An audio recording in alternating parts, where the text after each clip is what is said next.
स्वाभिमान जगा भारत का, नवयुग की तैयारी है।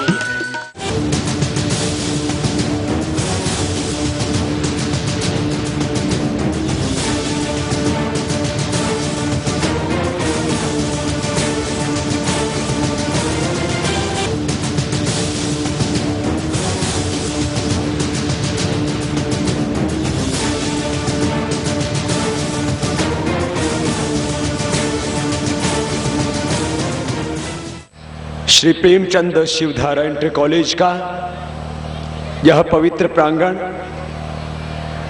भाई आर के गुप्ता जी का संकल्प कि मैं आप सबके बीच आऊं और आप सबकी शायद वर्षों से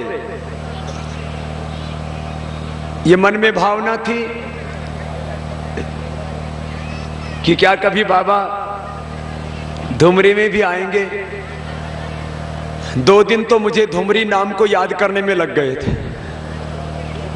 मैंने जिंदगी में कभी नहीं सोचा था कि मैं धुमरी में आऊंगा, लेकिन आप सबकी प्रार्थनाओं से और भगवान के विधान से आज मैं आप सबके बीच में हूं और मुझे लगता है आज का ये दिन आपके जीवन में भी एक ऐतिहासिक परिवर्तन लाएगा।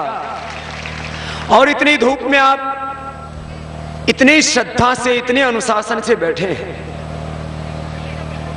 एक विश्वास आपके भीतर की एक प्रेरणा आपको यहां तक लेकर के आई है।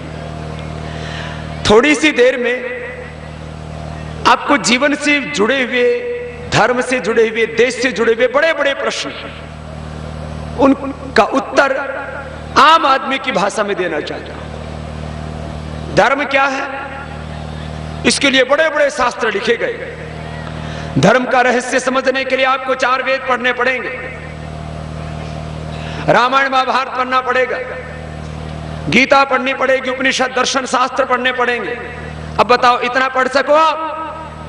4 वेद, 6 शास्त्र, 11 उपनिषद और फिर रामायण महाभारत गीता और पुराण और ये सब पढ़ने को टाइम है? बोले बाबा यहां तो सिलेबस ही पूरा नहीं होता और आपने बता दिए। ना तो बच्चों को टाइम है, ना तो जमींदारों को टाइम है। और कोई ईसाई है तो उसको बाइबल पढ़ने की भी ना फुर्सत है ना समझ है। कोई मुसलमान है तो कुरान ना उसने पढ़ के कभी ठीक से देखा और ना उसकी समझ है। और जैसे मुल्ला मौलवी पंडित बता देते हैं वैसे ही हम समझ लेते हैं। मैं एक बात और कहना चाहता हूं, जो कुरान में लिखा है, जो बाइबल में लिखा है, जो वेदों में लिखा है, जो दर्शन उपनिषदों में लिखा है और जो आप सुनते हो, जो लिखा है वो ये बताते नहीं और जो बताते हैं वो उनमें लिखा ही नहीं। ये तो सारा उल्टा ही धर्म के नाम पर धंधा चल रहा। तो फिर ये धर्म समझे कैसे? तो धर्म है अपने भीतर।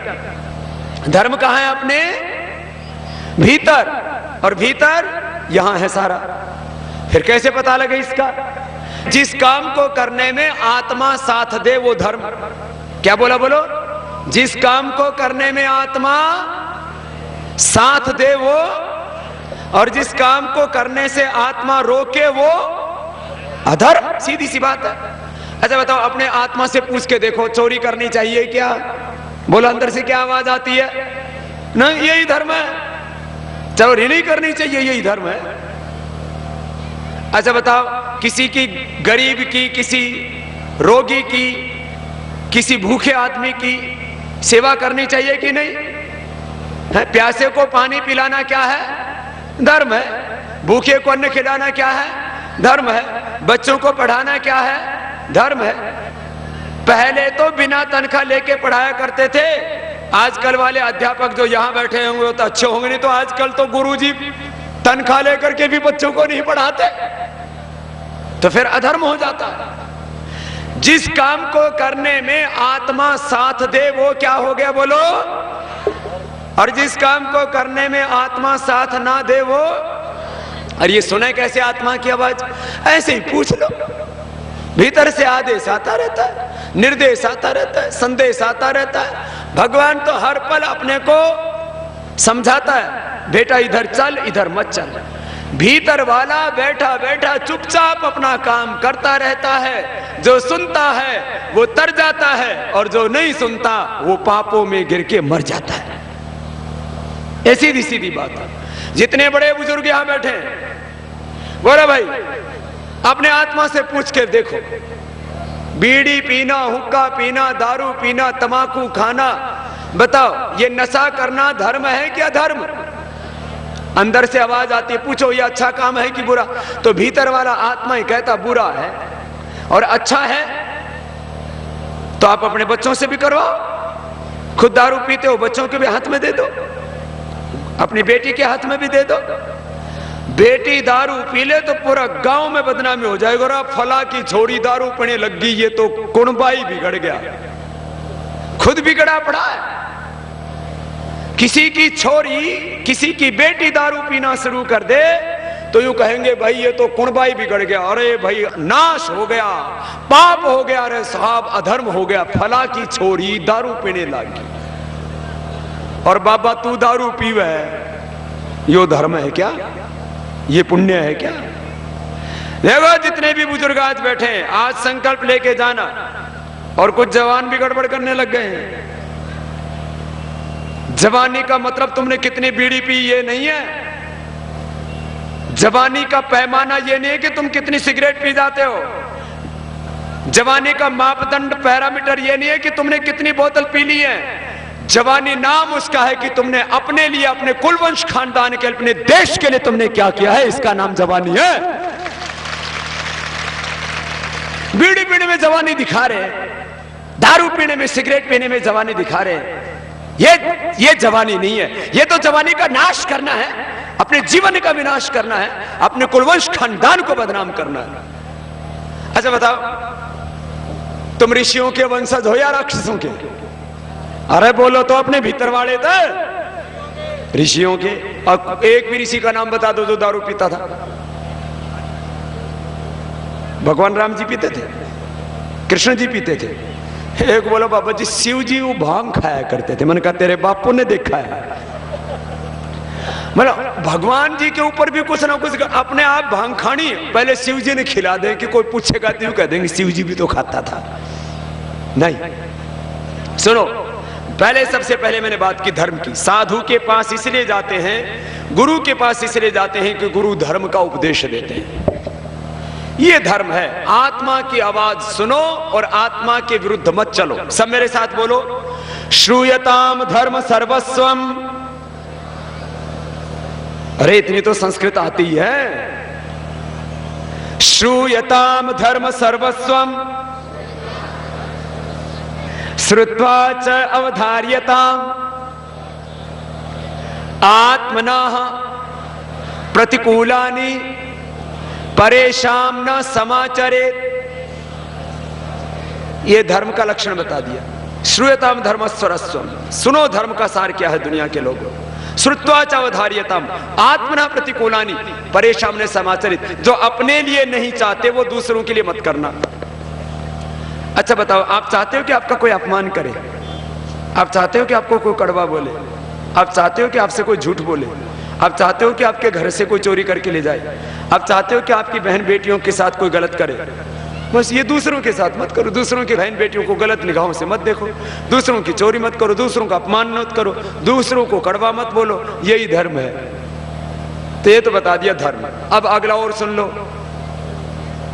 कर्म ही धर्म है। क्या है बोलो? किसान का कर्म क्या है बोलो? खेती करना। तो खेती करना ही धर्म है। वो बाबा यूं सोचा है कि भाई मैं तो गंगा गया ही नहीं, जमुना गया ही नहीं, मंदिर में नहीं गया, शिवालय में नहीं गया, राम जी की पूजा नहीं की, कृष्ण जी की पूजा नहीं की, हनुमान जी का भी मुझे तो हनुमान चालीसा ही नहीं आता। उसको तो वक्रतुंडम महाकायम वो सब आता ही नहीं। अब वो सोचता है कि भाई हमने तो धर्म किया ही नहीं। जितने भी किसान यहाँ बैठे हैं, तुम शिवालय नहीं गए, तुम्हें गणेश वंदना नहीं आती, तुम्हें हनुमान चालीसा नहीं आता, तुम्हें रामायण महाभारत पढ़ना नहीं आता, गीता पढ़ना नहीं आती, कोई बात नहीं। तुम अपनी खेती अच्छी से करो, ईमानदारी से करो और अपने बच्चों को अच्छे संस्कार दो और बुरी आदतों से बचे रहो। आपको कहीं मठ मंदिर में जाने की जरूरत नहीं। खेत में काम करते करते ही मुक्ति मिल जाएगी। मंदिर में जाने से कहां मुक्ति मिलेगी साहब? तुम्हारा खेत ही तुम्हारा मंदिर है। अब अध्यापक है, बच्चों को पढ़ाता नहीं, गंगा स्नान हर महीने करने पहुंच जाता है। अध्यापक है, बच्चों को पढ़ाता नहीं, रोज शिवालय में मंदिर में दर्शन करने पहुंच जाता है। भाई तुम्हारा मंदिर विद्यालय है, यदि तुम अपने बच्चों को पढ़ा करके, अध्यापक का काम यह है राम जैसे, कृष्ण जैसे, बुद्ध जैसे, महावीर जैसे, गुरु नानक देव, गुरु गोविंद सिंह जैसे, महाराणा प्रताप, छत्रपति शिवाजी जैसे, स्वामी विवेकानंद, महर्षि दयानंद जैसे इनको तैयार करना। अरे राम तैयार हुए तो उसके पीछे भूमिका थी गुरु वशिष्ठ और विश्वामित्र की।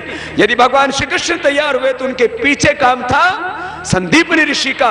यदि महर्षि दयानंद ने जगत के अंदर सारे अंधेरे को मिटाया तो इसके पीछे भूमिका थी गुरु विरजानंद की। तो आज मैं अध्यापकों से कहूंगा, फिर से अपने वशिष्ठ और विश्वामित्र की, गुरु विरजानंद की भूमिका में, महर्षि संदीपनी की भूमिका में आइए। इस देश को बहुत जरूरत है अच्छे अध्यापकों की, और उनके लिए विद्यालय ही उनके मंदिर है। हमारे मंदिर विद्यालय, हमारे मंदिर हमारे खेत हैं, हमारे मंदिर हमारे कारखाने। ये कारखाने खाली साइकिल बनाने वाले, मोटरसाइकिल बनाने वाले, खाली कपड़ा बुनने वाले, ये कोई मात्र उत्पादन करने वाली मशीन नहीं है। मशीन हमारे, ये जो कारखाने हैं विकास के मंदिर हैं। हमारे घर ही मंदिर हैं। जिस घर में बुजुर्ग माता पिता की सेवा होती है वो घर घर नहीं, वो मंदिर है। जिस घर में माता पिता की आत्मा प्रसन्न रहती है वो घर स्वर्ग समान है, क्योंकि माता पिता के चरणों में चारों धाम, सब तीर्थ, सब धाम माता पिता के चरणों में। तो घर ही आपका मंदिर है।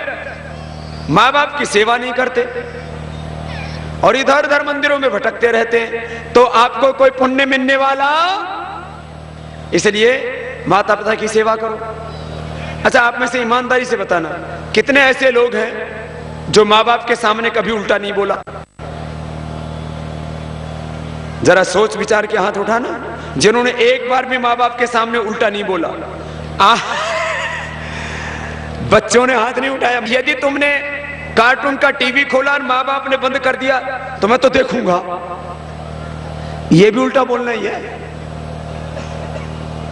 कुछ लोगों ने हाथ उठाए, बाकी ने कभी ना कभी माँ बाप के सामने उल्टा। मैंने माँ बाप के सामने उल्टा बोला नहीं, घर से भागा भी तो चुपचाप भागा पीछे से कि माँ बाप से रोक कर मैं कह मैं तो जाऊंगा। सुनो, माँ बाप के दिल को कभी नहीं दुखाना चाहिए। मैंने तो जितने भी बड़े आदमी देखे दुनिया में, माँ बाप और गुरु की दुआओं से ही आदमी जिंदगी में बड़ा बनता है। इसलिए उनको जितना प्रसन्न रखेंगे आपको दुआएं मिलेंगी और आप दुनिया में बड़े आदमी बनेंगे। ये बहुत बड़ी बात बता रहा हूं। कल की ही बात है, एक बेटी बोली, बाबा जी जिंदगी में कामयाबी हासिल करने के लिए, लाइफ में सक्सेस होने के लिए, हर आदमी तो जिंदगी में सफल होना चाहता है ना, कामयाब होना चाहता है। हर आदमी को रोल मॉडल बनना चाहता है। हर आदमी अपने जिंदगी में सफलता के शिखर पर पहुंचना चाहता है। वो जहां हो वहां नंबर 1 होना चाहता है। तो आदमी बड़े बनने के लिए कौन सी बड़ी बातें हैं, कौन सी ऐसी वो चीजें हैं, कौन से ऐसे वो मूल्य हैं, कौन से वो आदर्श हैं, कौन से वो सिद्धांत हैं, कौन सी वो बातें हैं जिनके ऊपर चल करके आदमी बड़ा बन जाता है? तो 5 बातें हैं, सुन लो। निरंतर कठोर परिश्रम, अपने दिमाग में याद रख लेना, और कोई पेन और डायरी लेके आए हो तो नोट कर लेना। क्या बोला? सबसे पहली बात, निरंतर कठोर। खेत है तो खेत में निरंतर कठोर परिश्रम। 12 महीने खेत में जाओ। जो किसान 12 महीने अपने खेत में जाता है, यदि 1 एकड़ भी जमीन है तो 10 आदमियों का पेट भर सकता है। और 10 एकड़ जमीन है, 10 बार जो खेत में नहीं गया हो साल में, वो भूखा मरेगा। खेत में जाएगा, देखेगा हर दिन वहां कोई जानवर तो नहीं खा रहे पशु फसल को, वहां फसल को कीड़ा तो नहीं लग रहा है, वहां कोई खरपतवार तो नहीं उग रहा है, खेत को कोई उजाड़ तो नहीं रहा है, उसमें पानी तो ठीक से लगा है, खाद तो ठीक से लगा है। किसान को खेत में, उद्योग वाले को अपनी फैक्ट्री में, सर्विस वाले को अपने ऑफिस में, और अध्यापक को रोज स्कूल में, बच्चे को जो जहां लगा है, निरंतर कठोर परिश्रम। यदि निरंतर कठोर परिश्रम किया, थोड़ा थोड़ा करके करोगे तो पहाड़ जितना हो जाएगा आपका। धन दौलत ऐश्वर्य प्रसिद्धि यश कीर्ति कुछ भी करो, चाहे समाज सेवा करो चाहे व्यापार करो, जो कुछ करो, सबसे पहली शर्त क्या बताई? निरंतर कठोर परिश्रम, जिंदगी में मेहनत करो। कुछ लोग मेहनत करना ही नहीं चाहते, बच्चे हैं पढ़ाई नहीं करना चाहते, बड़े हो गए काम ही नहीं करना चाहते, हाथ पर हाथ धरे बैठे। अजगर करे न चाकरी, पंछी करे न काम, दास मलूका कहे गए, सबके दाता राम, नहीं करना कुछ काम, राम नाम जपना, पराय माल अपना, बाकी दुनिया झूठा सपना। ये नई फिलोसफी बना ली। अरे चींटी से लेकर के हाथी तक कोई भी जानवर ऐसा नहीं जो चुपचाप, पंछी करे ना काम, कौन सा पंछी ऐसा है जो चुपचाप बैठता हूं? बताइए जरा, एक पंछी ऐसा बता दो जो सुबह से शाम तक अपना काम ना करता हो।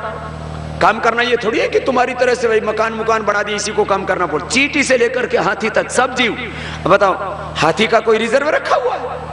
अगले दिन का खाना भी नहीं रखता हाथी, रोज का रोज जंगल में जाके खा के आता। सारे जीव मेहनत करके जिंदा रहते हैं, और ये आदमी ये कहता मुझे तो बिना ही करे मिल जाए तो और अच्छा। नहीं, निरंतर कठोर परिश्रम, यही धर्म है, यही देश की सेवा है, यही कर्म है और यही जीवन है। अरे जो जिस काम के लिए बना वो काम करता है ना। गधा जिस काम के लिए वो बना है वो गधा वो काम करता है, घोड़ा जिस काम के लिए बना है घोड़ा करता है, गाय जिस काम के लिए बनी है गाय वो काम करती है, मधुमक्खी जिस काम के लिए बनी है वो अपना काम करती है। कोई भी जीव ऐसा बताओ, अब बताओ मधुमक्खियां कभी ऐसा सोचा कि हमारा तो छत्ता तोड़ के ले जाते हैं आदमी, हम क्यों मधु इकट्ठा करें? कोई मधुमक्खी कभी नहीं सोचती कि मैं शायद क्यों इकट्ठी कर रही हूं, सारा आदमी तोड़ तोड़ के ले जाता है। सफलता का पहला सूत्र निरंतर कठोर परिश्रम। दूसरा, माता पिता गुरुजनों और बड़ों के आशीर्वाद, ये बहुत बड़ा काम करते हैं साहब। माता पिता गुरु और बड़ों की दुआएं, उनका आशीर्वाद, उनकी प्रसन्नता, इससे ना एक अलग तरह की शक्ति मिलती है और जीवन की सारी विपत्तियां टल जाती है और सब चीजों में अपने आप बरकत मिलती जाती है, आदमी को सफलता मिलती जाती है। तो दूसरा क्या बताया? माता पिता गुरु और बड़ों का आशीर्वाद, उनकी दुआएं, ठीक है। तीसरा, याद रखना, भूल नहीं जाना और ऐसे ही जीना। फिर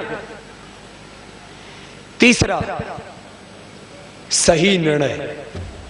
देखो कुछ निर्णय तो रोज लेने पड़ते हैं, क्या खाओ क्या नहीं खाओ, किधर जाओ किधर नहीं जाओ। अब जैसे यहां भी आप आए हो तो एक निर्णय किया ना कि बाबा जी के यहां चलना चाहिए। हा? बाबा को बहुत देखा टीवी पर, बड़े खतरनाक खतरनाक बयान देते हैं। अच्छा बताओ, मैं कोई खतरनाक लगता? कुछ तो बोले बाबा जी टीवी पर देख के तो आपको बहुत डर लग रहा था, आप तो बहुत क्यूट लगते हो। एक छोटा सा बच्चा पहले तो डर रहा था, वो देववीनी का बेटा है, शिवनंदन जी का। पहले दिन तो मेरे पास आया ही नहीं, दूसरे दिन आके बैठ गया, हमने उसको अपना दोस्त बना लिया, अपने गोदी में बैठा लिया। तो मैंने पूछा फिर बाद में, बेटा कैसे लगते हो? बोले बाबा जी आप तो बहुत प्यारे लगते हो। तो आप यहाँ आए हो तो वो भी एक निर्णय है आपका यहाँ आना, ठीक है। लेकिन एक निर्णय और करना, छोटे छोटे निर्णय बड़े महत्वपूर्ण होते। एक बार भी जिंदगी में गलत काम मत करना। सुन लो जरा, एक बार गलत काम कर लिया तो रास्ता मिल जाएगा। कहते हैं चोर को रास्ता मिल गया, ये मन बड़ा चोर है, ये बड़ा बेईमान है, ये बड़ा उल्लू का बट्ठा है। एक बार गलत काम कर लिया तो रास्ता मिल जाता है।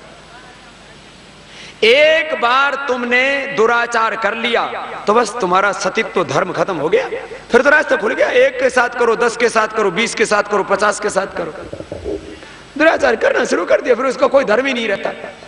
एक बार भी गलत काम नहीं, एक बार भी दारू नहीं पी रहा, एक बार पी ली तो फिर आदमी बस धर्म भ्रष्ट हो गया। फिर एक बार पियो, 100 बार पियो, देसी पियो, ठर्रा पियो, विदेशी पियो, वो थैली वाली पियो, 5000 की बोतल पियो, 50 की, फिर तो सारा ही पी लेता आदमी, फिर उसमें कोई नियंत्रण।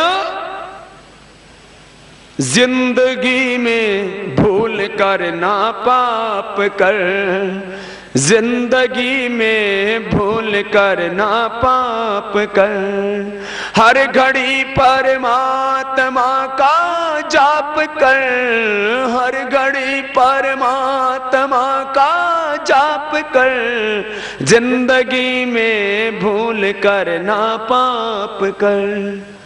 आएगा परमात्मा तुझको नजर, आएगा परमात्मा तुझको नजर, आएगा परमात्मा तुझको नजर। आईना दिल का तू पहले साफ कर, आईना दिल का तू पहले साफ कर। हर घड़ी परमात्मा का जाप कर, जिंदगी में भूल कर ना पाप। देखो ये पाप और पुण्य ऐसा ही है जैसे एक बाल जितना। चलो मैंने एक बाल उखाड़ दिया तुम्हारे लिए, दिखेगा नहीं तुमको, तो ये बाल के बराबर दूरी है किसमें? इसके बाल के इधर पुण्य है इधर पाप है। थोड़ा सा बॉर्डर क्रॉस किया, गया कान से, गई भैंस पानी में। थोड़ी सी दूरी है भाई। देखो ये छोटी सी ये दूरी, मतलब मैंने आपको ये बाल उखाड़ के इसलिए दिखाया कि बाल कितना छोटा होता है, बस इतनी सी दूरी होती है पाप और पुण्य में। और आदमी को सच्चा और अच्छा बनाए रहने के लिए हर समय सावधान रहना पड़ता है, और बुरा बनने के लिए तो भाई एक बार ढीला छोड़ दो। देखो गिरना होता है पत्ते की तरह, अब पत्ता ऊपर से नीचे गिरता है, मेहनत करनी पड़ती है क्या? पानी ऊपर से नीचे की ओर बहता है, तो गिरना पतन स्वाभाविक है, उठने के लिए मेहनत करनी पड़ती है। अब टंकी है उसमें पानी चढ़ाओगे तो मोटर लगानी पड़ेगी, लेकिन नीचे उतारने के लिए बाल खोल दो, 1 मिनट में नीचे आओगा पानी। तो भाई ये पानी मर रहा है सबका, अपने अपने देख लो हिसाब किताब, सबका पानी मर रहा है नीचे। मेहनत करो, परिश्रम करो, सावधान रहो, जागरूक रहो, होश में रहो। देखो बुरे काम को इच्छा हो तब भी मत करो, बुरे काम को इच्छा हो तो भी मत करो, और अच्छे काम को इच्छा ना हो तो भी करो। एक बात और सुन लो, जब अच्छी बात अच्छी ना लगे और बुरी बात बुरी ना लगे तो समझ लो तुम्हारे बुरे दिन आ गए। क्या बोला? जब अच्छी बात अच्छी ना लगे और बुरी बात बुरी ना लगे तो समझ लो बुरे दिन आ गए। ये 99% लोगों के साथ होता है। अच्छी बात आदमी को अच्छी नहीं लगती, कहीं सत्संग करे, ध्यान करे, पूजा करे, जप करे, योग करे, मेहनत करे, अरे बोले बहुत झंझट है या मैं तो, बहुत झंझट है या मैं तो। अरे दारू पीने में, अरे साहब बस, अरे है क्या, पागल हो रखा है। दारू पी के तन की बर्बादी, धन की बर्बादी, धर्म की बर्बादी, अरे जीवन से हाथ धोना पड़ेगा, मरेगा थोड़े दिन में कैंसर होकर के। ना मेरे भाई सुनो, अगली बात कह रहा हूं, बड़ा बनने के लिए ठीक निर्णय करो, गलत निर्णय मत करना। और चौथी बात, भगवान की कृपा, और भगवान की कृपा पाने के लिए उनके अनुशासन में रहना। भगवान का अनुशासन क्या है? वेदानुकूल आचरण करो, सृष्टि के विरुद्ध मत चलो, प्रकृति के विरुद्ध मत चलो, आत्मा के विरुद्ध मत चलो, यही परमात्मा की प्रसन्नता, भगवान का अनुग्रह। प्रभु तुम बहुत अनुग्रह किए, भगवान की कितनी बड़ी कृपा है। सुनो एक खास बात, कुछ लोग अपने भाग्य को कोसते रहते हैं, क्या करे स्वामी जी हमारी तो किस्मत ही खराब है। जिस किसी से देखो वो यही बोलता है, क्या करें स्वामी जी हमारी तो किस्मत ही खराब है। मेरे सामने तो बहुत से हाथ ही कर देते हैं, हाँ बोले बाबा जी हाथ देखो, तो मैंने कहा देख लिया, बहुत अच्छा मेहनत किया कर। और कहा बोलूं उससे, बोले बाबा जी मेरा हाथ देखो, तो मैंने हाथ देख लिया, बहुत अच्छा हाथ है, मेरे जैसा ही है, मैं भी मेहनत करके यहाँ पहुंचा हूं, तू भी मेहनत कर। बोले बाबा जी ये तो बता दो, या मैं कहा चढ़ उतर रहा हो, घटत बढ़त कहा हो रही है। मैंने कहा क्या? बोले इसमें शनि राहु केतु का क्या हाल है। मैंने कहा शनि राहु केतु तो लाखों किलोमीटर दूर है, तेरे ऊपर कहां चढ़ेंगे, और तू 5 फीट का है नहीं, तेरे ऊपर चढ़ गए तो चटनी निकाल देंगे। 5 फीट का आदमी नहीं, 3-3 चढ़ाए बैठा है शनि केतु राहु, और ये उतारने वाले भी बड़े शातिर होते हैं, इनको जितना आपकी औकात है 10, 20, 50 हजार रुपए दे दो, उतने में उतार देते हैं। अच्छा, मेरे ऊपर क्या चढ़ा है मुझे पता है, ज्योतिषी को पता है। जब आदमी के खराब दिन आते हैं ना तब सब चीजें चढ़ जाती हैं, जब ठीक दिन होते हैं तब कुछ नहीं चढ़ता। एक आदमी के खराब दिन आए, ज्योतिषी के पास पहुंच गया, बोले तेरे ऊपर तो शनि राहु केतु तीनों की 6.5 लगी हुई है, तो फिर क्या करना पड़ेगा ज्योतिषी? बोले भाई आपको तो अनुष्ठान करना पड़ेगा। बोले अनुष्ठान का कितना खर्चा आएगा? बोले अनुष्ठान का कम से कम 11,000 का। वो बार्गेनिंग होती रही, सौदेबाजी होते होते 1100 रुपए, भाई 11 पे बात आ गई। और फिर जब वो देखा कि ये तो बिल्कुल टसमस नहीं हो रहा है, बोले कम से कम 1.25 रुपए का कुछ प्रसाद तो चढ़ाना पड़ेगा। उसने जेब में हाथ डाला, खूब टटोला, बोले ज्योतिषी जी 1.25 रुपए भी नहीं है। बोले चुपचाप चला जा, जिसके पास 1.25 रुपए भी नहीं ना उसके ऊपर शनि केतु राहु कोई नहीं चढ़ता, अपना मौज कर। अब बात समझ में आ गई? ये पैसे वालों पर ही सारी चीजें चढ़ती है, और सबसे ज्यादा ये पढ़े लिखे के ऊपर, और इसमें भी सबसे ज्यादा लालाओं के ऊपर चढ़ते हैं शनि केतु राहु। यहाँ इन्हें तुरंत बहका देते हैं, कोई भी आके शनि चढ़ रहा है, राहु चढ़ रहा है, केतु चढ़ रहा है, ये भी सोचते हैं भाई कुछ ना कुछ चढ़ ही रहा होगा। तो अब ये फिर इनसे बोल देते हैं इसका अनुष्ठान करा दो, उसका अनुष्ठान करा दो, और बोले हम ही कर देंगे अपने आप ही अनुष्ठान भी। भाई बहनों, पढ़े लिखे लोगों को बहुत बहकाते हैं। अरे भाई आज तक हमारे ऊपर तो हमने कहा, हमने तो कभी, हम मूर्ति नहीं देखते। अरे सब, अच्छा सूरज किसने बनाया? सूरज भगवान ने बनाया, शैतान ने? अरे जोर से बोल तो दो, मरे पड़े होगे। भगवान ने चांद किसने बनाया? धरती किसने बनाई? तो धरती घूमती है, सूरज घूमता है, चांद घूमता है, इससे बनते हैं रात दिन, और उससे बनता है समय। जब धरती भगवान ने बनाई और सूरज और चांद भगवान ने बनाया, तो इनके द्वारा बनाया वह समय कोई अशुभ होता है क्या? इसका मतलब हर घड़ी हर समय शुभ है। आपके मन में शुभ संकल्प होना चाहिए, आपके जीवन में अशुभ होगा ही नहीं।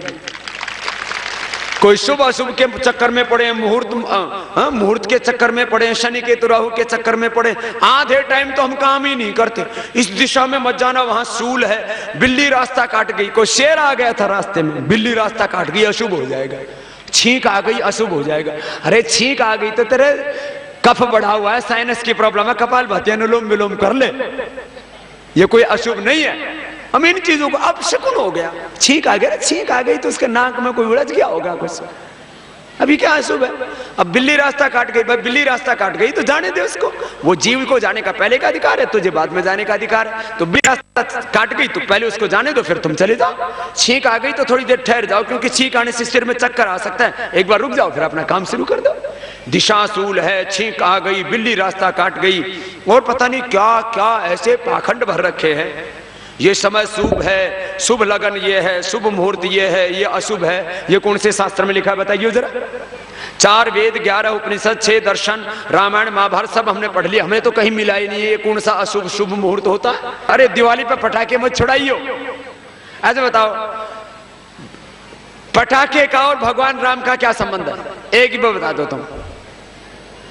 और भांग खाने का और दारू पीने का और होली का क्या संबंध है? बस कोई मतलब नहीं ना। सुनो, तो मैं बोल रहा था जिंदगी में आगे बढ़ना हो तो चौथी चीज है भगवान की कृपा, और भगवान की कृपा उन्हीं को मिलती है, भगवान भिखारियों को नहीं, भगवान अधिकारी को देता है। पात्रता प्राप्त करो, भगवान तो अपना सब कुछ देने। इसी मैदान तरन 10 नवंबर दोपहर 1 बजे, तहसील जनसभा, गवर्नमेंट सीनियर सेकेंडरी स्कूल पट्टी। ये सारी दुनिया की सत्ता उसी के हाथ में है, मालिक वही है सबका।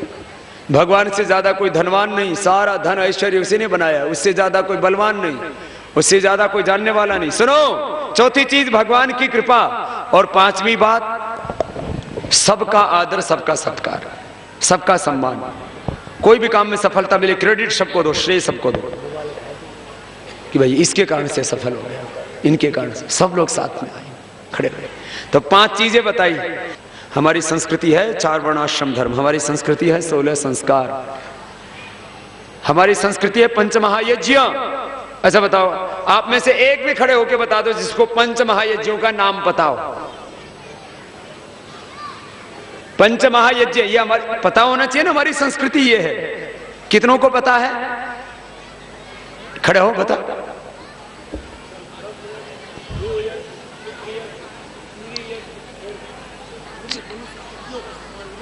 हाँ, तो एक भाई ने 5 का नाम बताया। हाँ, चलो एक तो मिल गया बीज का, इसको आशीर्वाद। हाँ, ताली तो बजा दो इसके लिए। ब्रह्म यज्ञ, जिस भगवान की वजह से सारा ब्रह्मांड है। और एक बोले बाबा जी भगवान का दर्शन तो कराओ। मैंने कहा देख तो सही, ये उसी से, उसी का है, उसी में हूं।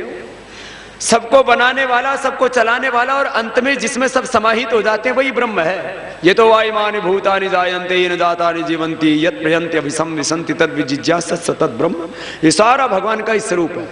सब आकार उस निराकार से है।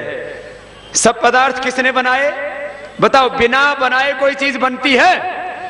बिना चलाए कोई चीज चलती है? तो सब दुनिया को बनाने वाला और सब भीतर समा हुआ कौन है? तो सबके भीतर वही है। स्त्री में, पुरुष में, जीवों में, पहाड़ में, मिट्टी में, सब जगह वही है। ब्रह्म यज्ञ है, देव यज्ञ अग्निहोत्र, पितृ यज्ञ माता पिता की सेवा करना, अतिथि यज्ञ आए हुए अतिथि की सेवा करना, बलि वैश्य देव यज्ञ सब जीवों का सम्मान करना, सारे ब्रह्मांड के प्रति कृतज्ञता का भाव रखना। क्योंकि हमारा जो शरीर, हमारे शरीर के एक कोशिका है, ये सारे ब्रह्मांड के सहयोग से निर्मित हुई है। ये तो है 5 महायज्ञ, 4 वर्ण है, 4 आश्रम है और 16 संस्कार हैं। अब बताओ 16 संस्कार बता दो एक भी। हाँ, फिर यही खड़ा हो गया। क्या पंडित है क्या? क्षत्रिय है? फिर तो और इसके लिए डबल ताली बजाओ। ब्राह्मण भूल गए, क्षत्रियों ने याद तो रखा कम से कम। 16 संस्कार है। मनुष्य निर्माण की आधारशिला है। जैसे आजकल बीजों के ऊपर अनुसंधान होता है ना, बीजों के ऊपर शोध होता है। अच्छा बताओ, आजकल टमाटर के अच्छे बीज आ गए ना, ठीक है, और गाजर के भी, बाजरा का भी, चावल का भी, जौ का भी, सब चीजों के, आम के अच्छी अच्छी फसलें आ गई, नस्लें आ गई। सब चीजों की नस्लें एडवांस हो रही हैं कि नहीं बोलो? और आदमी की नस्ल आदमी की नस्ल बिगड़ गई। इसका बीज ठीक रखो,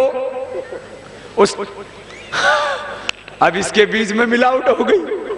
आदमी के बीज में दारू मिल गई, आदमी के बीज में कोको कोला पेप्सी मिल गई, आदमी के बीज में बहुत घोटाला हो गया। सुनो, आदमी का बीज ठीक होना चाहिए।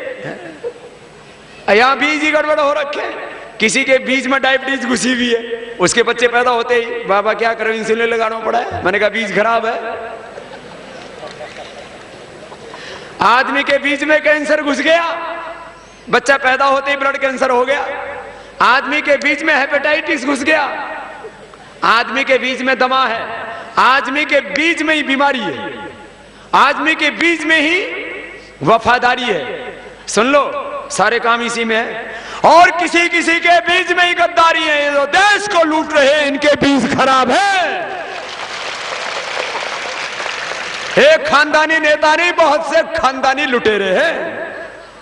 देश लूट लिया इन्होंने। 2-3 दिनों से टीवी के ऊपर, मीडिया के अंदर चल रहा है, वो गद्दाफी बड़ा गद्दार था, होस्नी मुबारक बड़ा गद्दार था। अरे इन्होंने तो 2-4-5 हजार करोड़ रुपए की लूट की है। सबका हिसाब किताब में लिख के लेके आया हूं। गद्दाफी का स्विस बैंकों में मिला 1650 करोड़।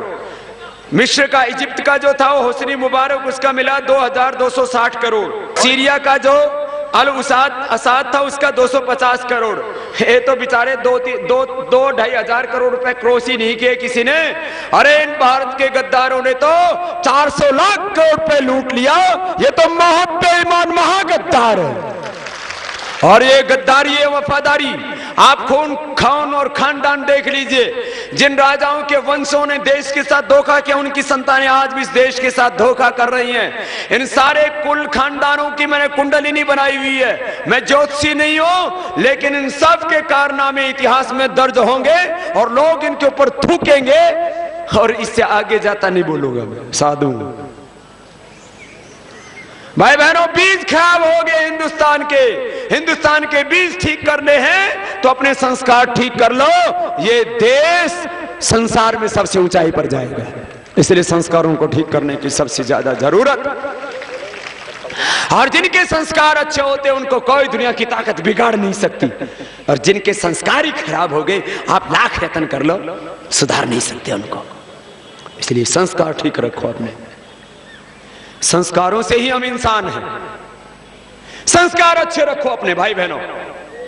16 संस्कारों की परंपरा मोल गए गर्भाधान पुंसवंशी मंतो जात कर्म नाम कर अन्नप्राशन चूड़ा कर्म कर्ण वेद यज्ञोपवीत वेद आरंभादि संस्कारों की, फिर समावर्तन संन्यास वानप्रस्थ अंत्येष्टि आदि संस्कारों की हमारी 16 संस्कारों की पावनी परंपरा थी। अब ये याद रखने चाहिए तुझे, और बाबा याद रखता है। क्यों? क्योंकि मुझे चिंता है अपने कुल की, अपने खानदान की। मैं भारतवंशी हूं। अब मेरा एक कुल परिवार नहीं है, यह अखिल भारत मेरा वंश है। मुझे तो भारत वंश की चिंता है, भारतवंशियों की चिंता है। तुम अपने आप को चाहे कोई यदुवंशी मानता हो, सूर्यवंशी, चंद्रवंशी मानता हो, अपने आप को ब्राह्मण, क्षत्रिय, वैश्य, दलित, वाल्मीकि, वनवासी, आदिवासी मानता हो, मैं तो सबके भीतर अपने भगवान के स्वरूप को देखता हूं। हर एक के भीतर अपने ऋषि मुनियों की आत्मा को देखता हूं, और मैं सोचता हूं कि कब वो दिन आएगा जब मेरा हर भारतवासी उसका चरित्र ऋषियों जैसा हो जाएगा। ऐसा चरित्र, ऐसा जीवन, ऐसा संस्कार, ऐसा ऊंचा चरित्र लगे कह सके हम सच में राम और कृष्ण के वंशज है। प्रीत जहां की रीत सदा मैं गीत वहां के गाता हूँ, भारत का रहने वाला हूँ, भारत की बात सुनाता। जीते हो किसी ने देश तो क्या हमने तो दिलों को जीता है। यह राम अभी तक है नर में, कह सकता हूं ना आपके लिए, यह राम अभी तक है नर में, नारी में अभी तक सीता है। इतने पावन हैं लोग यहाँ, इतने पावन हैं लोग यहाँ, मैं नित नित शीश झुकाता हूँ, भारत का रहने वाला हूँ, भारत की बात सुनाता। है प्रीत जहाँ की रीत सदा, है प्रीत जहाँ की रीत सदा, मैं गीत वहाँ के गाता हूँ, भारत का रहने वाला हूँ, भारत की बात सुनाता। अब मैं बोलूं, यह राम अभी तक है नर में। राम किससे थे बोलो? चरित्र से, मर्यादा से। तो राम जैसी मर्यादा में जीना, यह राम की भक्ति। आपस में मिलते हैं तो क्या बोलते हैं बोलो? रावण रावण बोलते हैं क्या? हैं? कंस कंस बोलते हैं क्या? राम राम भाई, जय श्री कृष्ण भाई, सीताराम भाई, कई कोई संबोधन जैसा भी करते हो, आपस में मिलते हो, राम राम क्यों बोलते हैं भाई? हैं? अच्छा, आप 2, 3, 5, 7 पीढ़ियों के बाद आपको भी नहीं पता कि आपके कुलवंश खानदान में कौन हुआ। चरित्र पूजा जाता है दुनिया में। हमने चरित्र की पूजा छोड़ करके चित्र पूजने शुरू कर दिए। इसलिए आज संकल्प लेके जाओ, मात्र चित्र की नहीं चरित्र की पूजा करो, व्यक्ति नहीं व्यक्तित्व की पूजा करो। ये हमारी संस्कृति है, ये हमारे संस्कार है, ये हमारी सभ्यता है। अब हनुमान जी की पूजा करते हैं, गुटखा खाते हैं, जो हनुमान को जागल राम दूत अतुलित बोल भावा अल्जल पुत्र पवन सतलामा, बोल हनुमान महाराज की। और वो में गुटखा भर रखा, बोजलंग बली बोल रहा है। हनुमान जी आएंगे तेरा थोपड़े पर मारेंगे गदा खींच के, मेरा नाम बदनाम कर रहा है। मैं तो हनुमान जी का भक्त हूं। बोलो, सबके घरों में हनुमान जी की फोटो रहती है, सबके घरों में राम जी की, कृष्ण जी की फोटो रहती है, उनको हम अपना आदर्श मानते हैं। हमारे आदर्श, हमारे आइकॉन, हमारे आइडियल राम है या रावण? बोलो, कृष्ण है या कंस? तो बताओ, आदर्श हमारे वो, तो जीवन हमारा वैसा क्यों नहीं होना चाहिए? तो आज सब संकल्प लेके जाएंगे, हमेशा अपने आंखों के सामने अपने महापुरुषों का चरित्र रखेंगे और वैसा ही चरित्र अपना बनाएंगे। यही पूजा है। ये राम जी के, हनुमान जी की पूजा करनी सिखा दी आपको। राम जैसा बनना, ये राम की पूजा। जाही विधि रहे राम, ताही विधि रहिए। हम सीताराम सीताराम करते रहते हो तो बहुत महापुरुष थे साहब। हम तो हमारी तो किस्मत ही खराब है। अरे तेरी किस्मत अच्छी है, इसलिए तुझे आदमी बनाया है। हर आदमी के भीतर एक ही जैसी शक्ति दी है भगवान ने, चाहे आपको किसी भी कुल जाति वंश में पैदा कर दिया हो। इसलिए हमारे कर्म अच्छे हैं, हमारे कर्म खराब बोलो नहीं है, हमारी किस्मत भी खराब। कुछ तो ये सोचते बाबा जी हम तो बड़े बन ही नहीं सकते, हम तो छोटी जाति में पैदा हुए। मैंने कहा यदि मनुष्य की जाति छोटी है तो सबसे छोटी जाति में मैं पैदा हुआ हूं।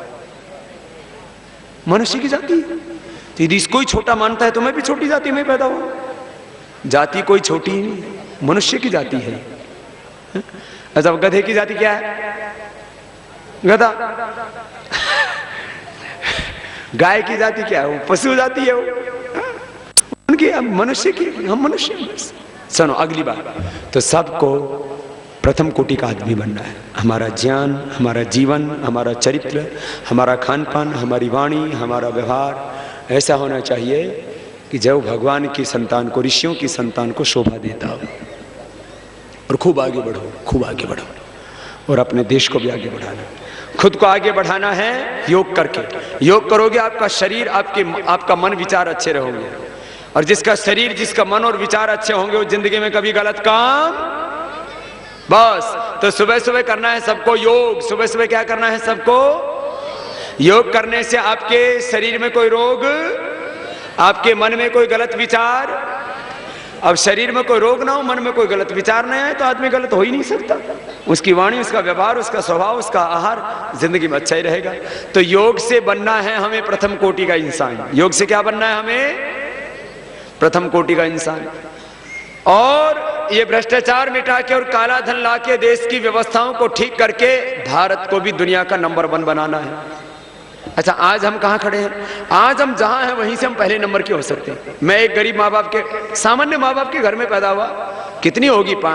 करीब 5 एकड़ जमीन होगी बस। अनपढ़ थे माँ बाप, छोटे से स्कूल में पढ़ा। आपका तो स्कूल मेरे वाले स्कूल से बहुत हाई लेवल का। हमने तो ज्यादातर पेड़ के नीचे बैठ के पढ़ाई की। वहां स्कूल में पढ़ते थे वहां शीशम का पेड़ था, गुरुकुल में पढ़ते थे वहां पीपल का पेड़ था। तो भाई बहनों देखो, मैं इसलिए इस बात को कह रहा हूं, मैं कोई किसी वो राजघराने में पैदा होके नहीं आया, और मुझे बड़ा किसी कंपनी ने, किसी राजनीतिक पार्टी ने, किसी बड़े औद्योगिक घराने ने, किसी ने प्रमोट करके मुझे बड़ा नहीं बनाया। मैंने बड़ा बनने के लिए, प्रसिद्ध होने के लिए, फेमस होने के लिए, सक्सेस होने के लिए जाति का आधार नहीं लिया, धर्म का, मजहब का को आधार नहीं बनाया, मजहब को आधार नहीं बनाया, जाति को आधार नहीं बनाया, प्रांत को आधार नहीं बनाया। मैंने अपने कर्म को आधार बनाया। कर्म ही धर्म है, कर्म करता गया, करोड़ों लोग मुझसे प्यार करते गए। तो भाई बहनों अपने जिंदगी में आगे बढ़ना, आप आगे बढ़ो। आप आगे बढ़ना चाहो तो दुनिया के नंबर 1 इंसान हो सकते हो। जहां भी रहो नंबर 1 होके रहना। अध्यापक तो नंबर 1, किसान तो खेती में नंबर 1, इंडस्ट्री में तो व्यापार में नंबर, कमाई कर रहे हो तो कमाई करने में नंबर, मेहनत करने में नंबर, सच बोलने में नंबर, ईमानदारी में नंबर, पवित्रता में नंबर, झूठ बोलने में हाँ, ये मत बोलना कि बाल बच्चेदार है बाबा जी, झूठ बोले बिना तो काम ही नहीं चलता। पहले लोग बोलते थे बाल बच्चेदार हो, झूठ नहीं बोलोगे। झूठ बोलने में नंबर 1 नहीं, बेईमानी में नंबर 1 नहीं, आलस्य में नंबर 1 नहीं, अच्छे काम में नंबर, अच्छे काम में नंबर 1 होगे तो जीवन में नंबर बन जाओगे। लोग ना ऐसे ही जीते रहते, बाबा जी हम कैसे आगे बढ़ेंगे, हम तो छोटे से गांव में पैदा हुए, तो हम तो जमींदारों के बच्चे हैं। मैं जमींदार का बच्चा हूं और मुझे गर्व है कि मैं अपनी मेहनत से बड़ा हुआ। जो माँ बाप के कारण से बड़े होते हैं वो दुनिया के कमजोर लोग होते हैं, जो अपनी मेहनत से बड़े होते हैं वो सचमुच बड़े लोग होते हैं। अपनी मेहनत से बड़े। तुम्हारे माँ बाप से तुम बड़े कहलाते हो, तुम्हारे माँ बाप से तुम्हारा परिचय, ये जज साहब के बेटे हैं, कमिश्नर साहब के बेटे हैं, मुख्यमंत्री जी के बेटे हैं, प्रधानमंत्री जी के बेटे हैं, ये फलाने कुल खानदान के बेटे हैं। अरे तुम ऐसा कुछ काम करो, तुम्हारे कारण से तुम्हारे माँ बाप की, तुम्हारे कुल खानदान की, तुम्हारे गांव की पहचान हो, ये तुम्हारा बड़प्पन है। जिसमें तुम्हारा कोई योगदान ही नहीं, उसका तुम क्रेडिट कैसे ले सकते हो? ये तो तुम्हारी बात हुई। देश तो तुम हर एक बच्चे में, हर एक इंसान में, हर एक नागरिक के अंदर नंबर 1 होने की कैपेसिटी, बोलो, अरे 7 तो दो लो धुबरी वालों, नंबर 1 होने की कैपेसिटी आप में है, नंबर 1 होने की कैपेसिटी। और आपको भी नंबर 1 मरे मरे बोल रहे हैं, जैसे बाबा जी थोप के जा रहा है, तुम्हें सौंप के जा रहा है, थोप के नहीं जा रहा। एक विरासत, ज्ञान की विरासत, स्वाभिमान की विरासत, शौर्य की, पराक्रम की विरासत। सीधे बैठो, एकदम कड़क होकर के। हाँ, मैंने सुना एटा के लोग तो बड़े खूंखार होते हैं।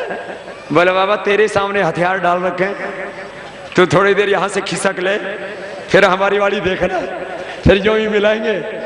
हाँ, अब तो आपके सामने तो हम गुरु महाराज के सामने तो ऐसे ही बैठते नीची करके। सीधे बैठो, विनम्रता में नीची करके रहो, ऐसे तो सीना तान के चलो। सुनो, तुम्हारे अंदर नंबर 1 होने की कैपेसिटी बोलो है, भी धीरे से बोल रहे हो, बोलो तुम्हारे अंदर नंबर 1 होने की कैपेसिटी। अब की बार पता लगा कि है बोला जा रहा है। और भारत में भी दुनिया का, विश्व का नेतृत्व करने की शक्ति। अब की बार तो करंट आ गया। बोला बाबा जी वो बीच में अटक गया था जब टेढ़े होके बैठे थे, अब इससे सीधे रहो थोड़ी देर। अभी देखो आजकल कोई बड़ा होता है ना, उसका स्टेटस दरअसल आजकल पैसे में मापा जाता है। घरों में भी देख लो, गांव में देख लो, जिसके पास जितने पैसे उतना ही बड़ा। चरित्र से तो भारत से कोई बड़ा, लेकिन पैसे में भारत चौथे नंबर पर है। चरित्र में नंबर 1, पैसे में नंबर 4।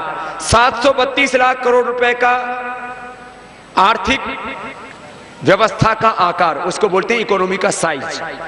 अर्थव्यवस्था का आकार अमेरिका का कितना है? 732 लाख करोड़। कितना? 700। और चीन का है 503 लाख करोड़। चीन का कितना है? और जापान का है 215 है। जापान का कितना? और भारत का है 202। उसमें हमारा ग्रोथ रेट 10% है, और हमारा इसमें 400 प्लस हो गया, तो हमारा ग्रोथ रेट तो डबल हो ही जाएगा ना। 20% का ग्रोथ रेट हो गया, तो 20% का ग्रोथ रेट गिनो, 120 लाख करोड़। तो 602 में 722, तो अमेरिका के बराबर पहुंच गए करीब। उसका 732 है, ठीक है। और उसका कर्ज भी तो 667 लाख करोड़ है, अपना मात्र 11 लाख करोड़ है। तो एक वर्ष के भीतर यदि काला धन हिंदुस्तान का आता है तो हम अमेरिका को पछाड़ देंगे और वर्ल्ड इकोनॉमिक सुपर पावर बन जाएंगे। पूरी दुनिया हमारे पीछे से नहीं। यह है भारत को नंबर 1 बनाने का मैकेनिज्म, और ये साइंटिफिक एविडेंसेस है। ये पूरा का पूरा साइंटिफिक मेथड में आपको बता रहा हूं, कोई सपना नहीं दिखा रहा हूं कि हम दुनिया के नंबर 1 हो जाएंगे। ये तो भारत के लोगों को जागने की जरूरत। अपने आप को दीनहीन दरिद्र मत समझो, देश को आगे बढ़ाना है। तो ये कैसे होगा? ये काला धन कौन लेके आएगा? काला धन लाने का अधिकार किसके पास है? केवल केंद्र सरकार के पास, केवल सेंट्रल गवर्नमेंट के पास। तो आज एक संकल्प लेकर के जाओ कि अब एक भी व्यक्ति विधानसभाओं में और लोकसभाओं में वो नहीं जाएगा जो देश के साथ जिसने गद्दारी किया, धोखा किया है, विश्वासघात किया है। ऐसे लोगों को पहुंचाइए विधानसभाओं लोकसभाओं में जो 400 लाख करोड़ का काला धन दिलाएं, भ्रष्टाचार को मिटाएं, व्यवस्थाओं को बदलें। तो ये आपने काम कर दिया तो हिंदुस्तान का बेड़ा पार हो जाएगा और भारत के नेतृत्व पूरी दुनिया चलेगी। ऐसा ताकतवर मुल्क हमारा बन जाएगा। और यदि आपने भ्रष्ट और बेईमानों को वोट दिया तो ये देश के साथ धोखा होगा, देश के साथ गद्दारी होगी, देश के साथ विश्वासघात होगा। तो मैं आपसे एक प्रश्न पूछ रहा हूं, क्या आप चाहते हो आप देश के साथ धोखा करें? क्या आप चाहते हो देश के साथ विश्वासघात करें? बोले बाबा ये तो सोच ही नहीं सकते, सपने में भी हमारे कुल खानदान ने नहीं की। तो भाई बहनों अब समझ गए हो ना क्या करना है? अपने लिए क्या करना है? योग। सुबह सुबह क्या करना है? योग करो, प्राणायाम करो, ध्यान करो, तो भगवान की शक्ति मिलेगी और जीवन में खूब आगे बढ़ोगे, सब कुछ सीखोगे। और देश को बचाने के लिए सबको मिलकर काम करना है बस। तो हमको भी बनना है नंबर 1 और देश को भी बनाना है नंबर ठीक है, ये दो काम होंगे। और ये काम कोई दूसरा करेगा या खुद करना है? हमें अपने हाथों से अपने जीवन को भी बनाना है और अपने राष्ट्र का भी निर्माण करना है, एक नए युग का निर्माण करना है। आप सब की आस्था, आप सबका विश्वास, आप सबकी श्रद्धा, आप सबका उत्साह देख करके मैं ही नहीं, भगवान भी प्रसन्न हो गए, इसलिए उनसे धूप भी कम कर दी है। भगवान का भी शुक्रिया। नहीं तो इतने लोगों के ऊपर धूप रोकने का प्रबंध ज्यादा नहीं था, तो भगवान ने अपनी धूप थोड़ी कम कर दी है। बहुत मेहरबानी है। मैं इस पूरे आयोजन के लिए भैया आर के गुप्ता जी, पूरे श्री प्रेमचंद शिवधारा इंटर कॉलेज के सभी कार्यकर्ताओं का, और आप सब भाई बहन जो अपने अपने गांव से दूर दूर से आए, और ये बच्चे जो इतनी देर तक बैठे रहे। साहब, बच्चों को इतनी देर बैठाना, 1 घंटे के बाद तो उछल कूद शुरू कर देते, 45 मिनट का घंटा होता। इतनी देर तक ये बैठे रहे, इनको भी बहुत बहुत आशीर्वाद। और हम अपने सभी तहसील के कार्यकर्ताओं का, हमारे भाई डॉक्टर होम सिंह जी, रघुवेंद्र जी, और हमारे भारत स्वाभिमान के एटा जिले के जिनको मुख्य संरक्षक की इस पूरे ये आंदोलन तो बहुत दूर तक जाना उसका, जिनको बागडोर सौंपी है, ऐसे डॉक्टर शिवानंद जी, आचार्य व्यास जी, और भाई अनुज, सतीश, सुनील, बहन साधना, श्रीमती शिवधारा जी, शर्ला जी, मालती जी, एक बार सबका, आप सबका मैं हृदय से अभिनंदन करता हूं। सबको बहुत बहुत प्रणाम। सबके जीवन में भगवान खूब खुशियां दे, सबको खूब आनंद दे। और धुमरी में यहाँ अपना पतंजलि योगपीठ का चिकित्सालय है कोई, तो आपको च्यवनप्राश, अमृत रसायन, शिलाजीत, दवाई गोली सब लानी पड़ती है, तो कहां से लाते हो? एटा से ही लाते हो। तो यही खोल दे एक, हाँ? यही तो एक बहुत जल्दी धुमरी में एक केंद्र भी खोल दिया जाएगा, हाँ? जिससे कि आपको, हम कहते हैं ना, स्वदेशी वस्तुओं का ही प्रयोग करो, विदेशी वस्तुओं का प्रयोग, विदेशी वस्तुओं का प्रयोग करते हैं तो पैसा कहां चला जाता है? विदेश में। देश का पैसा कहां रहना चाहिए? आज सब संकल्प लेके जाना। थोड़ा थोड़ा पैसा देते हो तो करोड़ों अरबों साफ कर देते हैं साल भर में। पहले एक कंपनी आई थी विदेश से, देश को लूटा, उसने बर्बाद किया, कई सौ साल गुलाम रखा। क्या नाम था उसका? East India company. और आज 5000 से ज्यादा लूट रही है। सबसे ज्यादा हिंदुस्तान यू और कोलगेट, पेप्सोडेंट, और जॉनसन एंड जॉनसन, फाइजर, ये सब आपके घरों में घुसी हुई है। तो बोलो, कोलगेट पेप्सोडेंट यूज करते हो ना? बोलो, आपने कोलगेट पेप्सोडेंट यूज किया तो इसका मतलब आपने देश के साथ विश्वासघात किया, देश का पैसा बाहर भेजा। लक्स यूज किया, डो यूज किया, हाँ, लक्स, डो, लिरिल, पियर्स, ये जितने भी सब विदेशी ब्रांड है। साबुन, शैम्पू, टूथपेस्ट, क्रीम, पाउडर, जूते, चप्पल, जो कुछ है स्वदेशी प्रयोग करो। आज हाथ उठा के संकल्प लेके जाएंगे, हाथ उठाइए साहब। स्वदेशी अपनाएंगे, आप बोलेंगे देश को बचाएंगे। स्वदेशी अपनाएंगे, स्वदेशी अपनाएंगे, ये सबको स्वदेशी वस्तुओं का प्रयोग करना है। और एक और संकल्प कर लो, बीड़ी, सिगरेट, तंबाकू, दारू तो नहीं पीते नहीं इधर के लोग? बोलो तो, पी लेते? कुछ कुछ लोग पी लेते होंगे। आज सब संकल्प लेके जाएंगे, आज के बाद कोई नशे को हाथ। अच्छा, जो नहीं पी रहे वो तो बोल रहे नहीं लगाएंगे, जो पी रहे हैं वो बोलो ना भाई। अच्छा बताओ, एक हाथ में बाबा जी की जिंदगी और एक हाथ में नशा, बीड़ी, सिगरेट, बोलो बाबा जी की जिंदगी प्यारी है या नशा? है? तो जिनको मेरी जिंदगी प्यारी है वो हाथ खड़े कर लेना, मेरे दुश्मनों का तो पता लग जाएगा मुझे। हेलो बाबा, तेरे से दुश्मनी कैसे हो सकती है? हाँ? सब हाथ उठा के रखो जो मुझसे प्यार करते हैं। तो जो मुझसे प्यार करते हैं उनको बीड़ी से प्यार